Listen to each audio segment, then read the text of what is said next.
विधानसभा निवडणुकीची उमेदवारी गोपीचंद पडळकरांना जाहीर झाल्यानंतर मी स्वतःहून 27 ऑक्टोबरला पक्ष सोडलाय. पक्ष सोडून अपक्ष म्हणून निवडणूक लढवली. यापूर्वीच राजीनामा दिल्याने कारवाईचे आदेश कशासाठी काढलेत असा सवाल तंबनगोंडा रवी पाटील यांनी केलाय. 2019 मध्ये पडळकरांनी भाजपा विरोधात केलेली बंडखोरी आणि नेत्यांवरील आरोप ते विसरलेत, त्यामुळे कारवाईचा फार्स केल्याचा आरोप त्यांनी केलाय. भाजपाचे माजी आमदार विलासराव जगताप आणि तंबनगोंडा रवी पाटील यांच्यावर पक्षशिस्त मोडल्याबद्दल पक्षातून हकालपट्टीची कारवाई भाजप कार्यालय सचिवांनी केली आहे. या कारवाईबाबत रवी पाटील यांनी संवाद साधलाय. ते म्हणाले, 2004 मध्ये जत तालुक्यात माजी आमदार विलासराव जगताप यांच्यामुळे भाजप पक्ष रुजला. त्यांनी तालुक्यात चांगली पकड निर्माण केली होती, त्यामुळे भाजपला यश आले. स्थानिक स्वराज्य संस्थांमध्येही चांगलं यश मिळालं. 2019 मध्ये विधानसभा निवडणुकीत काँग्रेसने बाजी मारली, त्यावेळी पक्ष मोडकळीस आला होता. माजी प्रदेश कार्यकारिणीचे सदस्य म्हणून निवड करण्यात आली. भाजपचे राज्यातील पहिले वॉर रूम मी सुरू केलं होतं. त्याचे फलित 2019 मध्ये झालेल्या लोकसभा निवडणुकीतील यशानं मिळालं होतं. 2024च्या विधानसभा निवडणुकीवेळी माजी आमदार जगताप आणि मी भूमिपुत्रास न्याय देण्याची मागणी केली होती. मात्र पक्षाकडून 25 ऑक्टोबर रोजी गोपीचंद पडळकर यांना उमेदवारी जाहीर केली. त्यानंतर 27 ऑक्टोबर रोजी मी भाजपाचा राजीनामा दिला. पक्ष सोडून अपक्ष म्हणून निवडणूक लढवली. माजी आमदार जगताप यांनी लोकसभा निवडणुकीवेळीच भाजपचा राजीनामा दिलाय.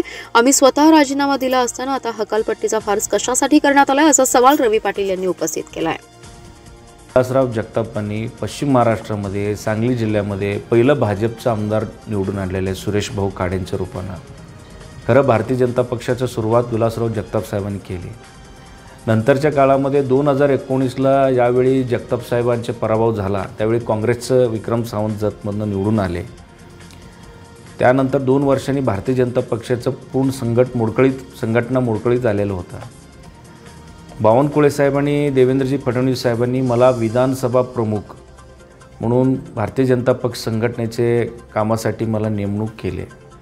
3 वर्षामध्ये महाराष्ट्रातील भारतीय जनता पक्षाचं संघटनेचं पहिलं वॉर रूम मी उद्घाटन केलं. म्हणजे जतमधनं सुरुवात झाली संघटनेच्या कामाला. आणि सांगली लोकसभा इलेक्शनमध्ये 8 विधानसभा क्षेत्रापैकी सगळ्यात सर्वाधिक मताधिक्य सगळीकडं अपक्ष उमेदवार विशाल पाटलांची लीड होतं. जतमध्ये एकाच ठिकाणी माझा विधानसभा मतदारसंघामध्ये सर्वाधिक मताधिक्य भाजपचे उमेदवार संजय काकांना मिळालेला.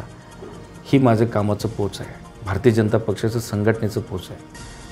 तिसरी बाजू 2024चं विधानसभेत निवडणुकीच्या आधी पक्ष संघटनेचं काम म्हणून लाडकी बहीण असू दे, राज्याची देशाचे प्रत्येक योजना घरोघरी पोचवण्यासाठी कमळ चिन्हाचं मी गळ्यात गमछा घालून जनसंवाद यात्रा केली. 320 किलोमीटर मी जत तालुक्यात पायी फिरलो. पक्षाचं एक रुपये घेतलेलं नाही आणि पक्ष संघटनेकडून एवढं संघटना करता येते ते संघटना केलं. प्रत्येक घटकाचा मी सन्मान केलो. महिला, युवक, ज्येष्ठ नागरिक सगळ्यांचे मी सन्मान करत फिरलो. त्याचीच फायदा भारतीय जनता पक्षाला विधानसभा 2024ला झालेला आहे. आणि या ठिकाणी आमची भूमिका होता, आपल्या माध्यमातून पण आम्ही सांगितलेलं होतं, विलासराव जगताप साहेब आणि आम्ही भारतीय जनता पक्षाचं खूप चांगलं संघटन जत तालुक्यामध्ये आहे.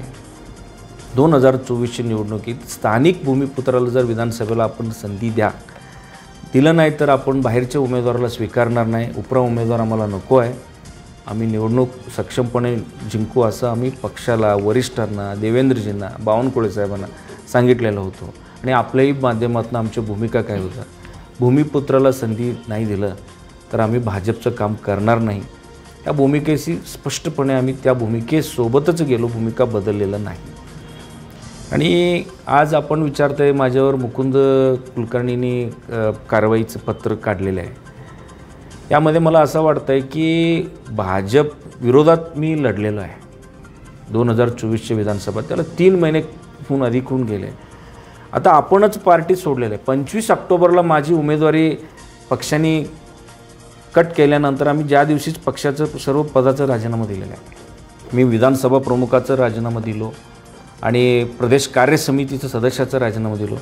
आता 3 महिन्यानंतर की गोपीचंद पडळकरांनी स्थानिक स्वराज्य संस्थेमध्ये त्यांचं स्वतःचं महत्त्व कमी होतं आहे म्हणून माझ्यावर कारवाई करायची किंवा विलासराव जगताप साहेबांना पक्षातून कमी करायचं, हकालपट्टी करायचं असले सगळं आग्रह धरून पक्ष कार्यालयातून हा पत्र काढलेलं आहे.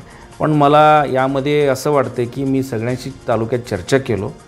राज्याचे वरिष्ठ नेतृत्व देवेंद्र फडणवीस साहेब आणि बावनकुळे साहेबांना हा विषय निदर्शनाला आणतो. कारण आता देवेंद्र फडणवीस साहेब आठवडाभर बाहेरच्या देशात आहे, आउट ऑफ इंडिया असल्यामुळं मी आल्यावर त्यांना ही पत्र दाखवतो किंवा माझ्यासारखा अतिशय एक निष्ठावान कार्यकर्त्याला ज्यांनी पक्ष वाढवला, स्वतःचं घर जाळून पक्षाकडनं एक पेनही घेतलं नाही आणि वारूम काढलं, ज्यांनी भाजप पूर्ण प्रत्येक घरापर्यंत रुजवले, त्या माणसाला जर आज बक्षीस मिळत असेल तर वरिष्ठ नेत्यांना फडणवीस साहेबांना विचारतो. कारण त्यांनी खूप अगदी 20-25 वर्ष पक्ष त्यांनी संघटना केलेलं आहे, त्यांनी प्रदेशाध्यक्ष होते, त्यांनी अतिशय प्रवाहाच्या विरोधात पक्ष राज्यात वाढवलेला आहे. तसेच मी जतमध्ये काँग्रेसच्या विरोधात पक्ष वाढवलेला आहे. माझ्यासाठी ही बक्षीस योग्य आहे का, मी वरिष्ठ नेत्यांना विचारतो. मग पुढची दिशा एक मोठं मेळावा घेऊन जतमध्ये, असं काही लपून 10 बाय 10 खोलीच्या बसून नाही, तालुक्यात सगळ्यांना बोलवून माझं पुढची दिशा ठरणार आहे. कारण आधी ही बक्षीस माझ्यासाठी आणि विलासराव जगतापांसाठी योग्य आहे का, ही मी राज्याच्या वरिष्ठ नेते देवेंद्रजी आणि बावनकुळे साहेबांना विचारून पुढचं मी दिशा ठरवणार आहे.